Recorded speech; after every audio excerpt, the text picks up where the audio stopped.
My dear student, colleagues, and all the viewers who are watching this program live from Zoom. So I'd like to welcome to our International Physics webinar. So today it's our 220th webinar of this series. So good evening to all here in Bangladesh, and a very good morning to all those who are watching this program live from USA. So hope you are well and safe from corona pandemic. So as we know that we are staying in a corona pandemic situation, the situation becoming worse day by day in our parts. So we have to follow the health rule. So it's very difficult for us to continue our normal academic program inside the campus. So we have to start our online program.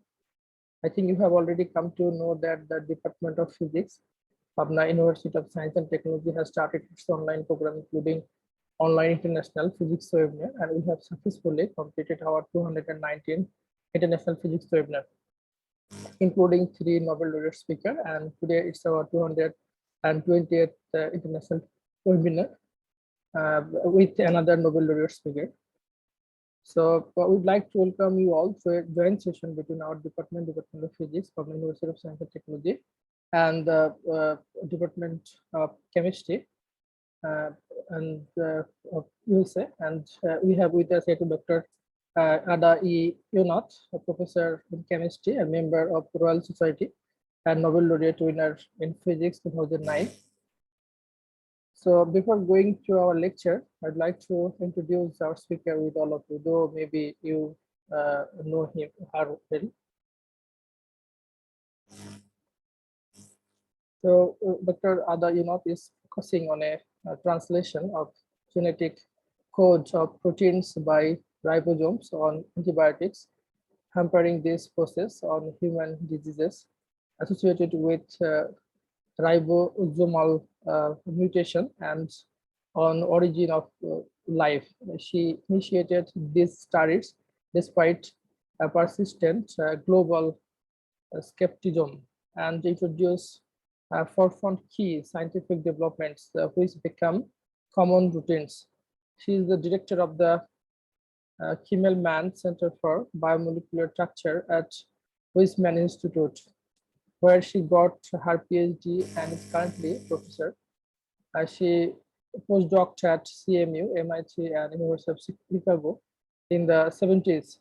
She established at WIS, a structural biology lab, which was the only one in Israel for almost a decade. During 1986 to 2004, she headed Max Planck Research Unit for Ribosome Structure in Hamburg in parallel to her WIS activities. Among others, she is a member of US National Academy, British Royal Society, Israel Academy, German Leopoldina Pontificia, Accademia della Scienza, Japanese, Korean, Italian, and European academics, and the whole honorary doctorates from over 45 universities worldwide. Her awards include Louisa Goss Horowitz Old Harvey and Israel Prize, Linus Pauling Gold Medal, UNESCO L'Oreal Prize, Albert Einstein Award for Excellence, and the 2009 Nobel Prize. You can see her education. She completed her bachelor degree in chemistry from Hebrew University, Israel, MSc Biochemistry, Hebrew University, Israel, and PhD X-ray crystallography, Weizmann Institute of Israel, and postdoctoral fellow from USA, and another postdoctoral fellow from MIT Cambridge, USA. This is professional experience. So he started his career as a scientist in 1970, Department of Chemistry, WS, and then a lecturer at Tel Aviv, Ben Gurion University, Israel in 1971. And currently he is working as the director of the Kimmelman Center for Biomolecular Assemblies, and Kimmel Professor, Department of Structural Biology, WS. And this is awards and honor. So thanks for all of your patience. Now it's time to go to our speaker. I'm Sorry to inform you that our speaker is uh,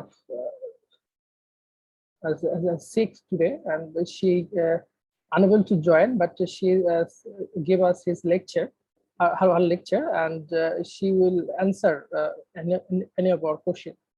So I'd like to start the lecture.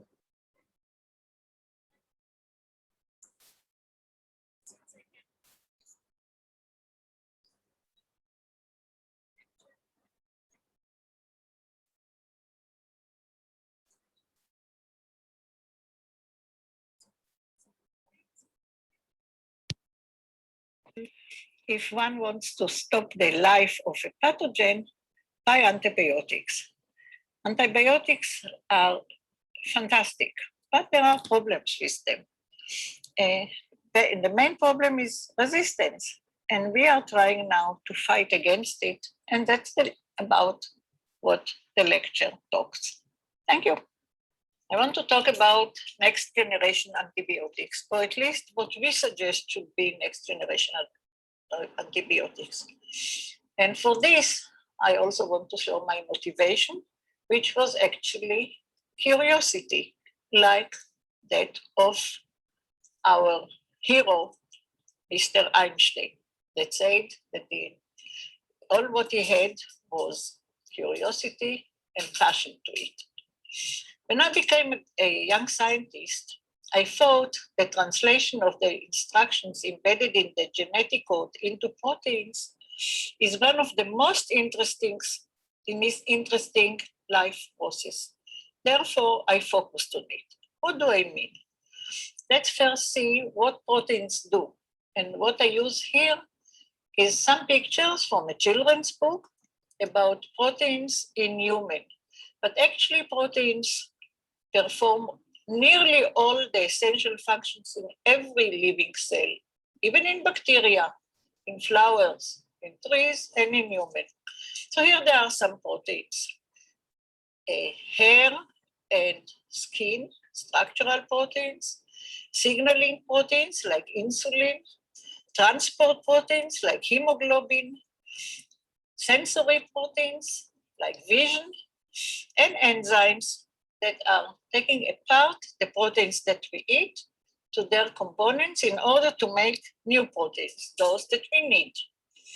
So what we know about proteins, some of them perform almost all cellular functions, as you saw previously, even muscle motion, and some are responding to pressure, like heat or cold shock, sometimes heart events, and so on.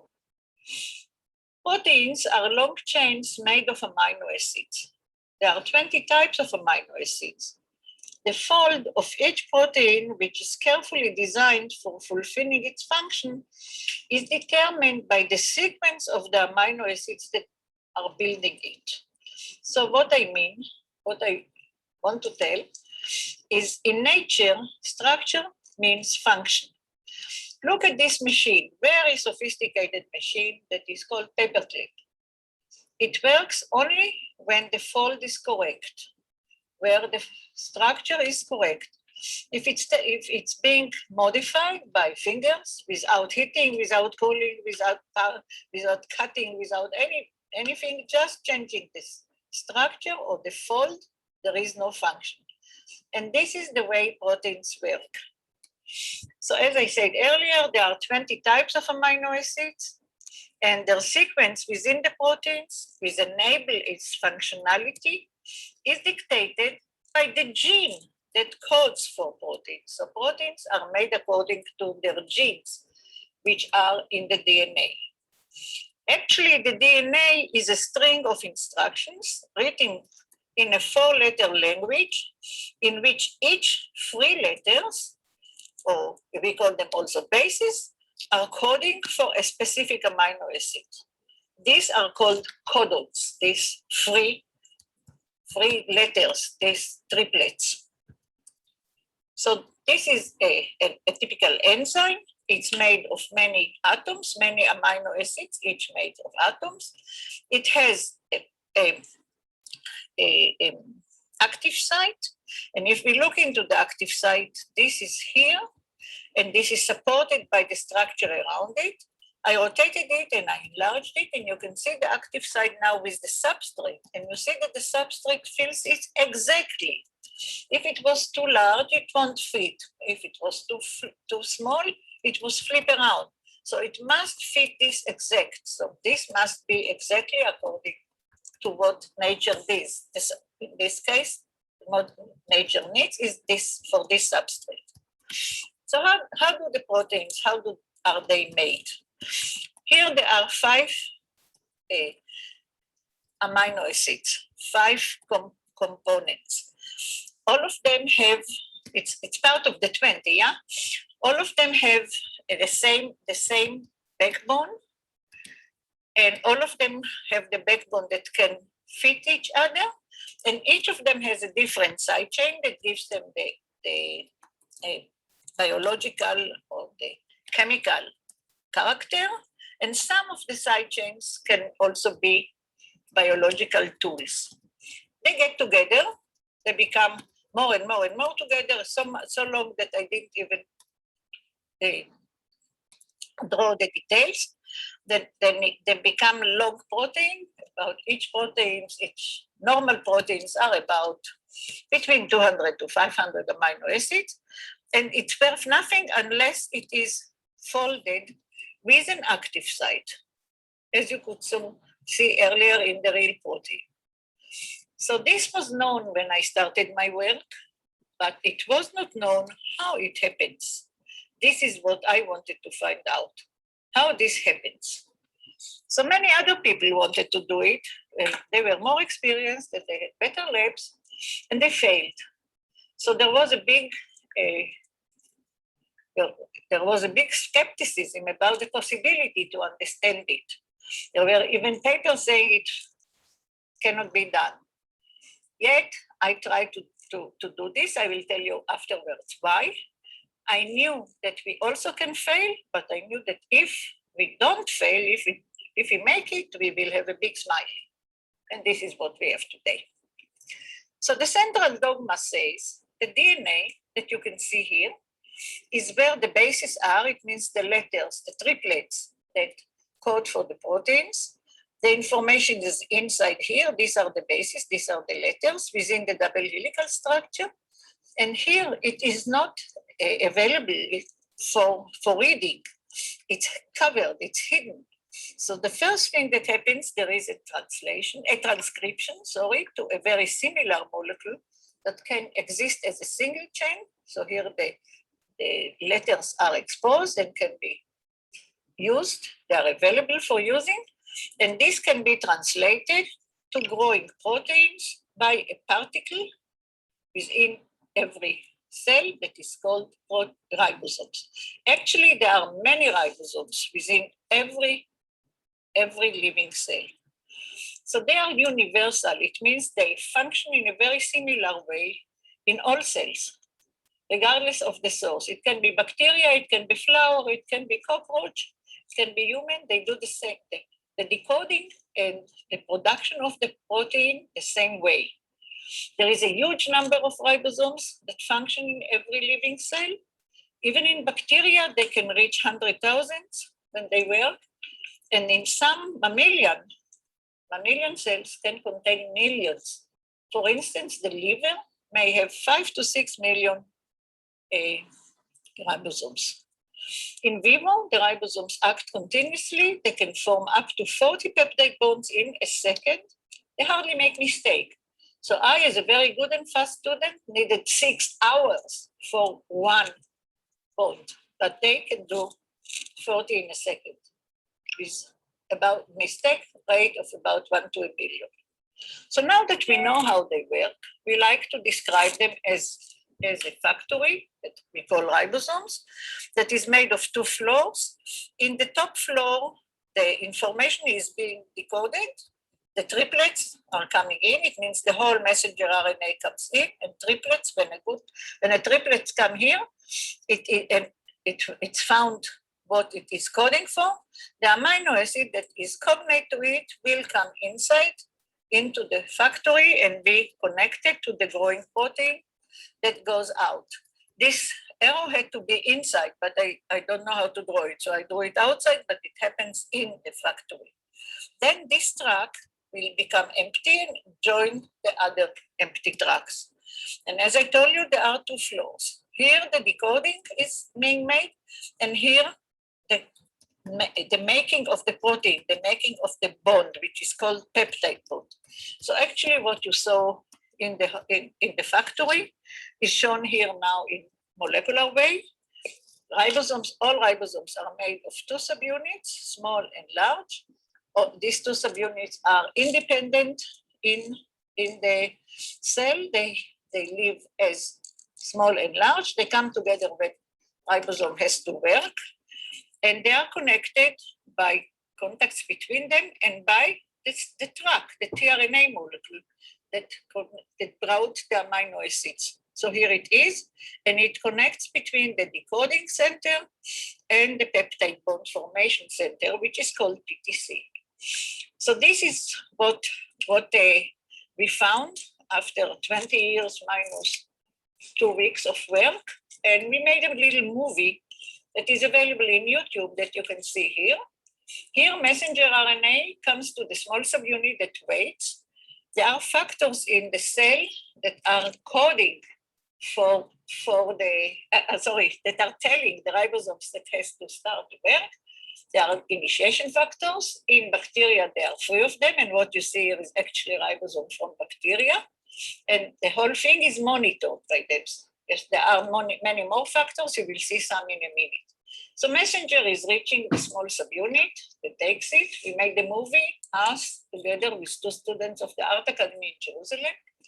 And the messenger now will go into its path in the small subunits, the top floor of the factory. And it's monitored by initiation factor 3. When this is okay, initiation factor 2 is bringing it the first track, the tRNA molecule with the amino acids, this one. And now where everything is okay, the factors go out and the large subunit can come and associate with the small one by their surface and by making bridges. Now the ribosome is ready to work. We look at it from the solvent side. Up is the large subunit, below is the small one. And you can see elongation factors bringing it inside the tracks. The tracks are being decoded and peptide bond is being made. And you can see the ribosome helps. And it makes very fast, 40 of them in a second. So you can see here how the decoding happens in the small subunit. And from the large subunit, we left only the tunnel through which the protein goes out. So this is how it is being protected when it's made. Now you can see the whole ribosome again. The tunnel is inside there in the large subunit. And the process continues until the protein is large enough. Here it is being grown and coming out.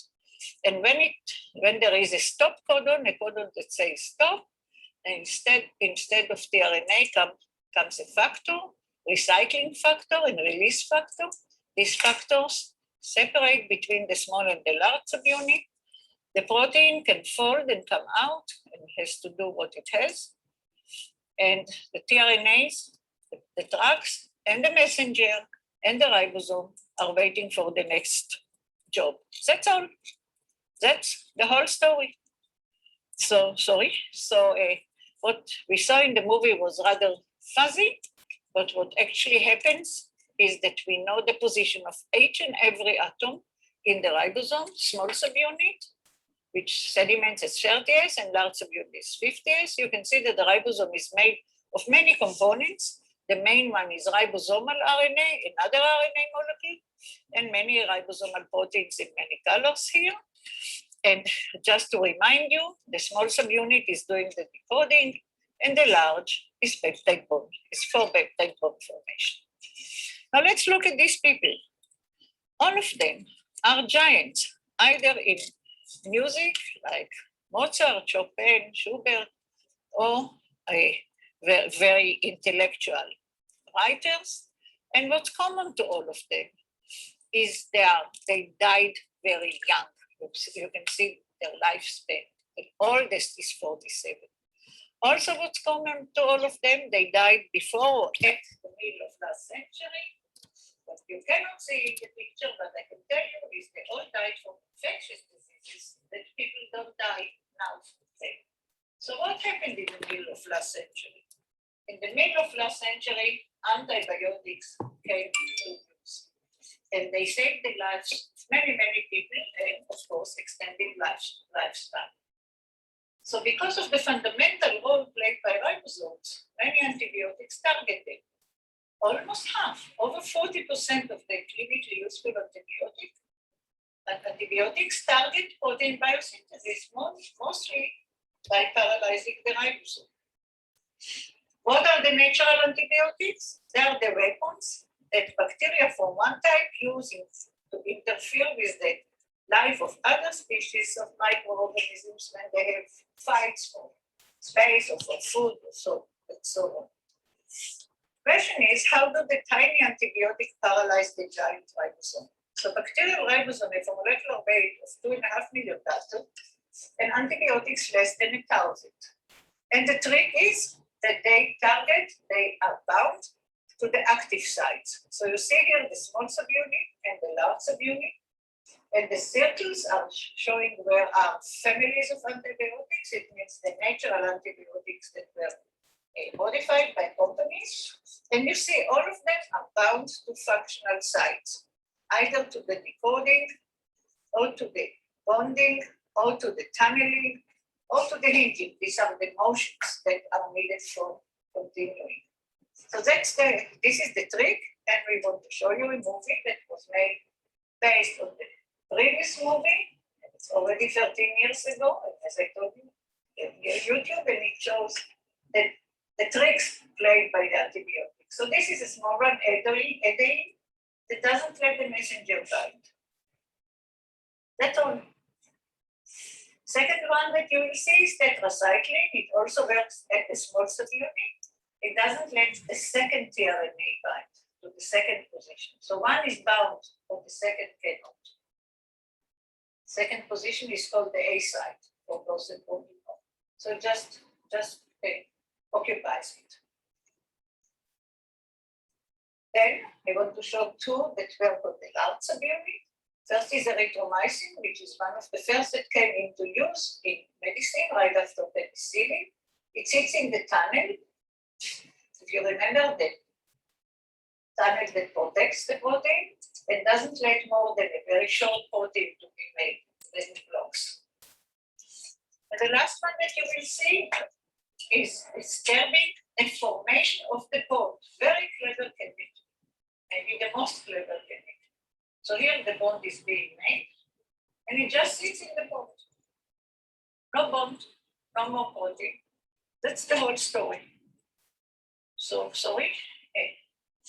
All ribosomal antibiotics bind to ribosomal functional sites. We just saw it. But these are highly conserved because all ribosomes work the same way. I already said it. And mandatory for clinical use is the distinction between the patient and the pathogen. So how does this happen? This happens by subtle differences. Even in highly conserved regions, there are subtle differences. I want to show you one to explain. So if we look into it, we look into the whole large subunit. This is the entrance to the tunnel, and erythromycin blocks most of it, enough not to let proteins go through it.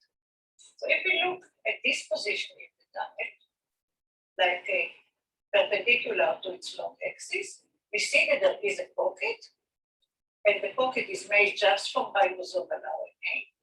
And all the members of the erythromycin family, which is called macrolides, are bound here. So some are bound excellently, some are bound very good, some are bound just good, but all of them block the tunnel. And all of them interact with one of the components of the tunnel that I marked as pink, and it's adenine A in position 2058, according to Nobel. So this is correct for all bacteria. All eubacteria have A in this position. Let me show you how it binds erythromycin. So this is this A, and this is erythromycin, and the affinity here, the chemical affinity is very, very good. It means this is very cleverly designed by bacteria. Now, please, ladies and gentlemen, pay attention to this point, and you will see the difference between bacteria and us. This is all. Bacteria and us. But when there is a G here, us, there is repulsion. This is too close here, the distance, and there is no binding. That's all between bacteria and us, between bacteria and any higher organism. Second question that I want to discuss, second point, is resistance.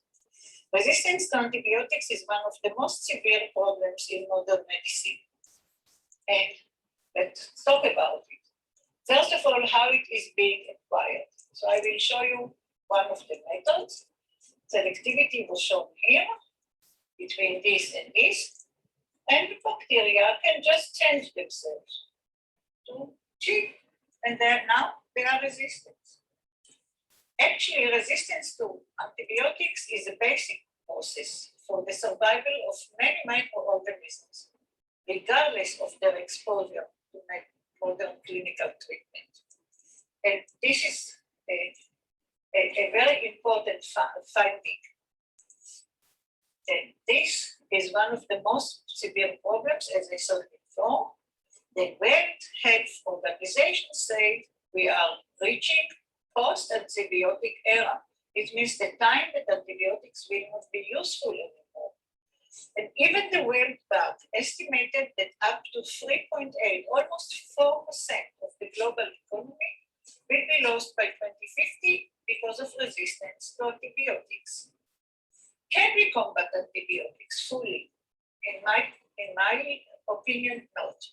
Because bacteria want to live. Maybe what is a strict word for it, but this is what happens. And they are cleverer than us in terms of surviving.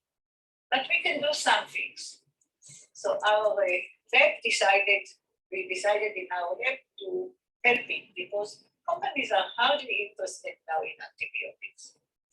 Most of the big companies are not interested at all. So until recently, all the known structures were of models for pathogens, not real pathogens. And this explained the common modes of antibiotic action, as I showed previously, but they do not explain species specificity of pathogens. And this is what we wanted to see. What's the difference between non-pathogenic and pathogenic? So we crystallized the large ribosomal subunit from a pathogen, actually a multi-resistant pathogens called staph aureus. You can see here the crystals, and we got the structure. I won't show the whole structure. I will just show some lessons we studied by comparing it to non-pathogenic. So first of all, it's possible to increase antibiotic activity. More potent antibiotic can be made. We collaborated with a company called Patriva, a small company in Vienna, and they made 16-fold stronger antibiotic. Lesson number 2 and 3 I skipped. Lesson number 4 is beyond my expectation. Novel antibiotic binding sites. I didn't expect it. It's a very, very nice surprise, and in my opinion, also very powerful. So if we look here at the structure of the large subunit in gray, this is the skeleton in two views. This little bluish, this little cyan, show where there are additions on the skeleton of the large subunit. You can see some on this side and some on that side. And maybe you can see even better here from all sides. We draw here only those that are on the surface, and those exist only in staph aureus, not in the pathogen models. So we suggest to use them as new positions for potential binding site, antibiotics potential binding site. And I want to show an example here. This is part of the ribosome. There are here two structures, one of the model and one of the pathogen. Here they are indistinguishable, but here there is a little addition. This is what you saw in this view. And we suggest that this can be potential binding sites because it's only in the pathogenic, and it is, we found that it is also important for protein biosynthesis. So actually in a model system, we identified 25 new potential binding sites, unique, and 16 of them where they were blocked chemically, they inhibit protein biosynthesis.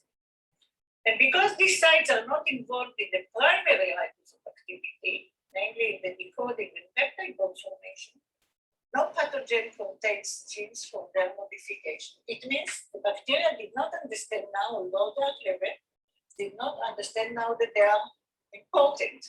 So for now, they can be exploited for the design of specific advanced degradable antibiotics, hence environmental friendly. So I didn't talk about, I talked a little about specificity, I'll talk about it a little bit more, and about degradability, means environmental concerns.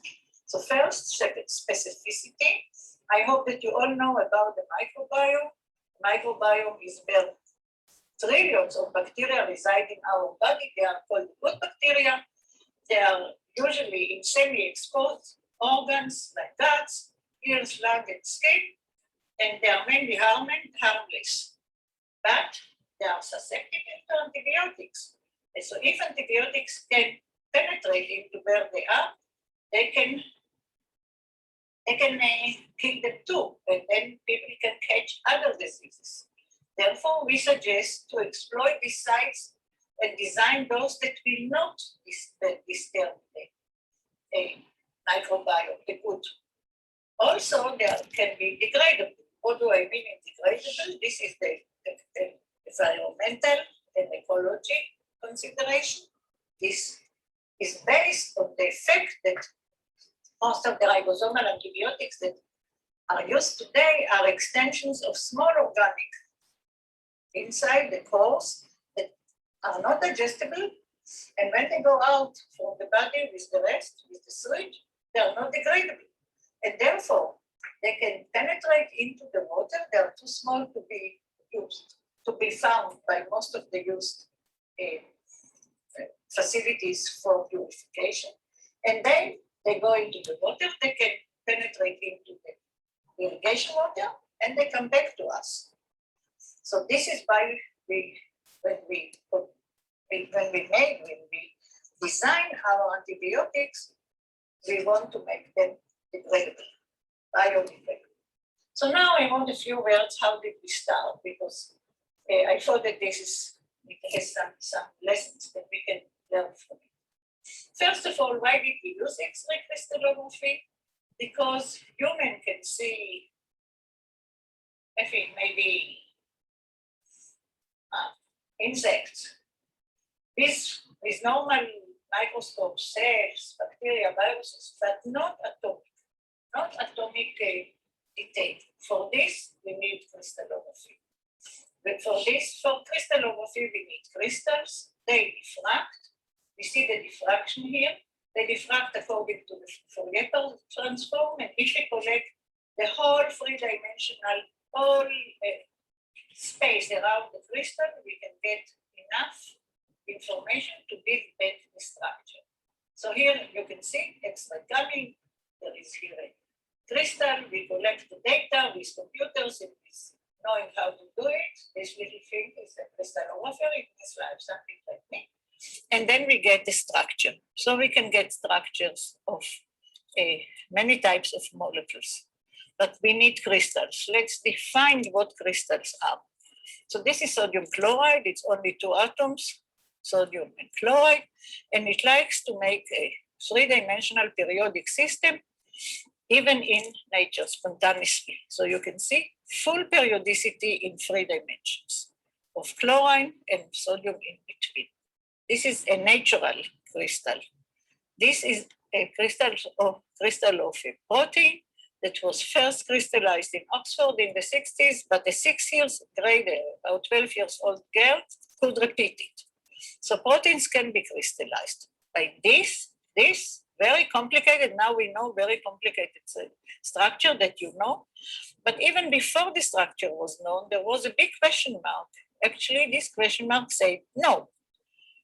And the people that tried to crystallize it, they explain it by all types of high degree of internal mobility, flexibility, structural heterogeneity, chemical complexity, all correct. But they paid attention less to a very important property of ribosomes, that they have marked tendency to deteriorate.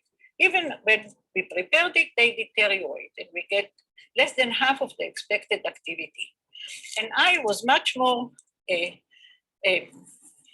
open to this problem. So I thought, first of all, we have to find ways that the ribosomes won't be deteriorated when we make them. Okay, I thought about it, but I didn't know what to do until I read a paper about how is the metabolism of the sleeping bears in the North Pole. The North Pole, the bears are going to sleep for the winter, and a delegation went to see what happened inside them.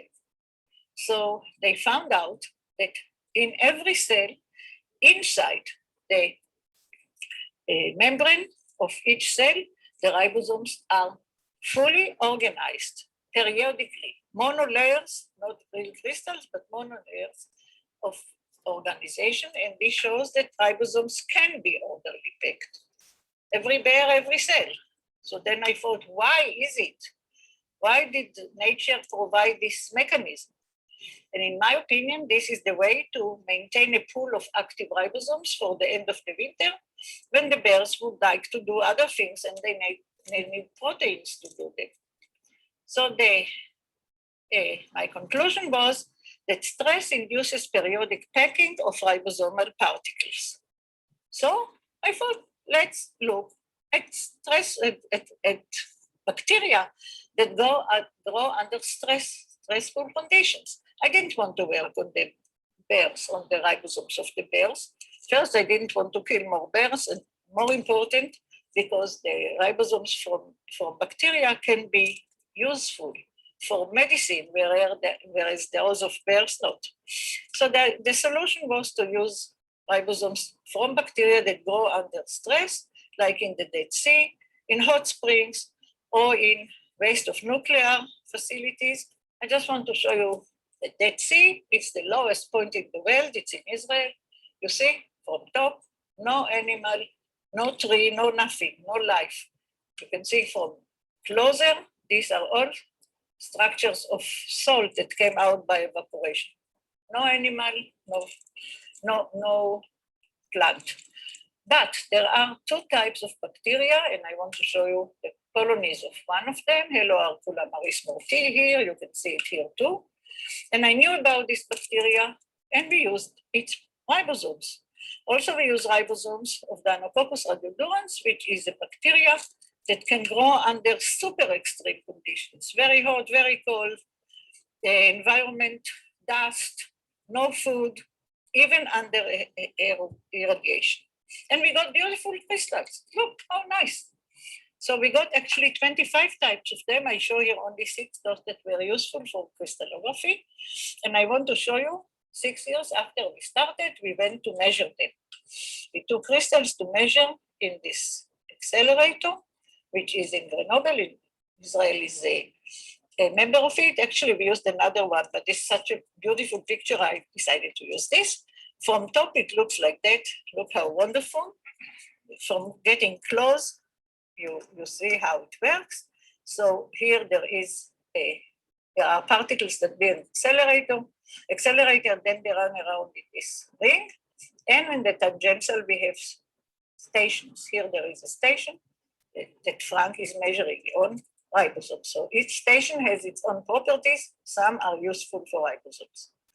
So in 1986, 6 years after we started, we got the first diffraction. Look how beautiful spots all the way to the end from the lab subunit of Helloarcula. In time, it was 0. We were really very happy, but not for long. Second picture was already deteriorated, damaged. It means that the X-rays damaged the crystals. We repeated it 100 times, and we didn't get anything better. And we felt like we started from here, and we saw only this mountain. We call it the Everest, sorry. And we climbed it and climbed it and climbed it. Took 6 years until we got to the summit. And what did we see then? That a really big, much bigger Everest, much taller Everest behind, that we will have to get there in order to measure. Much more difficult than until then. So this was the time I thought maybe we should stop this project, but instead I thought about why does it happen? All living tissues suffer from X-rays, but this is much too much. So I explained it by the crystals being weak or very soft, and the damage occurs in 2 steps. The primary is local disruption of the bond, and then when the bonds are being cut by the X-ray, the 2 parts of the bond are unhappy, going around and break more bonds in order to satisfy themselves, either to give an electron or to take an electron. And we thought that maybe the way to stop it was to cool the crystals so cold that there will not be energy for the running around. And this worked, although everybody didn't think so. Even I, look, this is the experiment done at Stanford. Look at my face. Even I didn't believe in this, in our own experiment, but it worked beautifully. Have a look. And 20 years later, look how happy I am. Now it works. And this is the machine that cools, and this is the machine that measures the X-rays. This is incredible. Actually, not only for us, it worked for the whole world. We introduced it here at the end of 86. Within the beginning of 87, 90% of the world used it, and now everybody. So what you see here is the number of structures that are known now and have been deposited in the protein data bank, and this is the year. And have a look, this is only till 2011. 47,000 structures, all of them done, or 99% of them done in our cryo method. And all of them are of very important materials for medicine or for making new materials. Actually, now it's 2017, and there are 80,000 new structures that couldn't be done otherwise.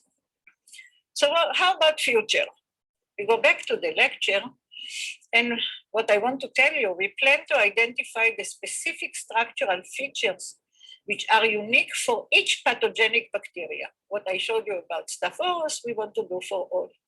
Once we identify such features, we will design novel antibiotics for them.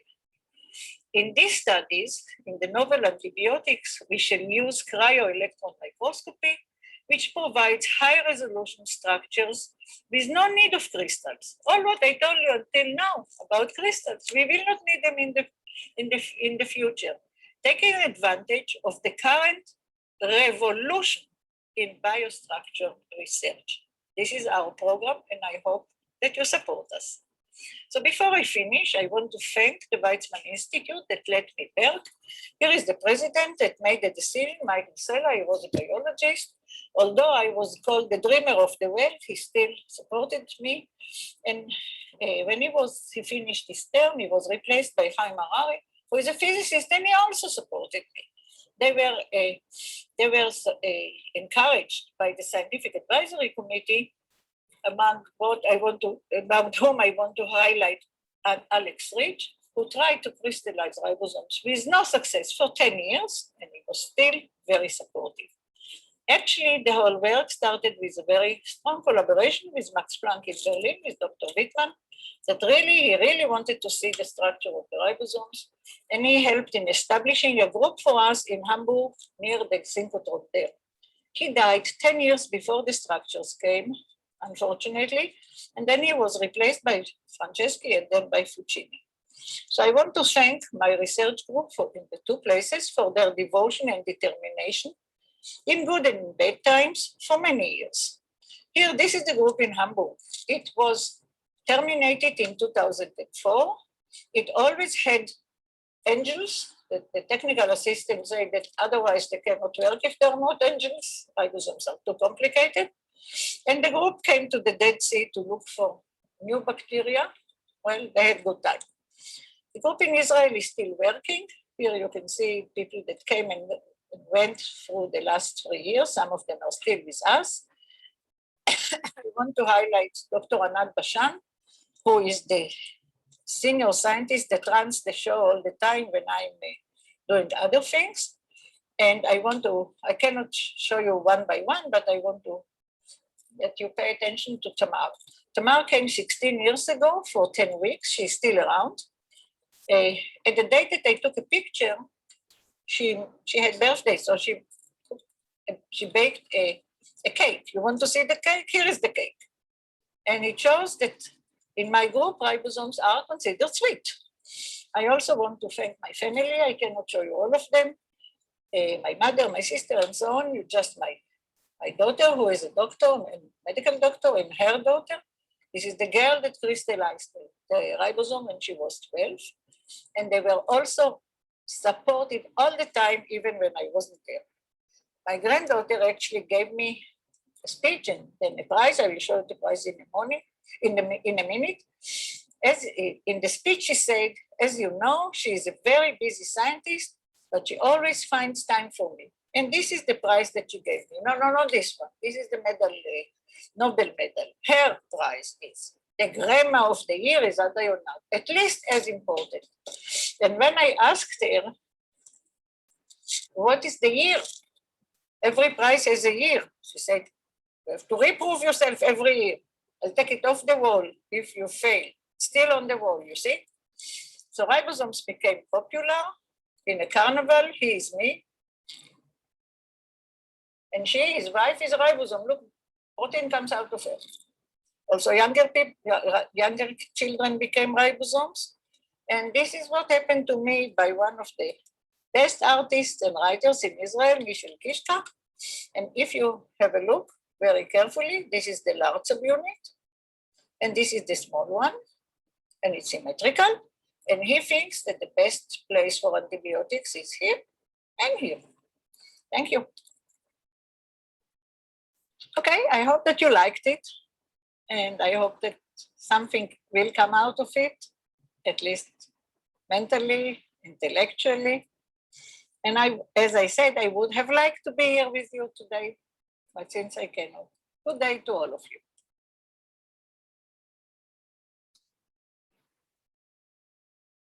Thank you, madam, for your lecture. Though it's not directly, you unable to join us due to your health. So, but still, we would like to say thanks for accepting our invitation. So, dear participant, sorry for this inconvenience that our speaker unable to join directly, but she gave us the recorded lecture and she willing to answer the question. So if you have any question, you can ask question. Please send the question to my email so that I can send the question to her so that she answer those questions. So thanks again for supporting me throughout this webinar series. Bye for today, and hopefully we'll arrange another exciting webinar very soon. And I have actually sent my email ID in the chat box, so please see that and please send the question.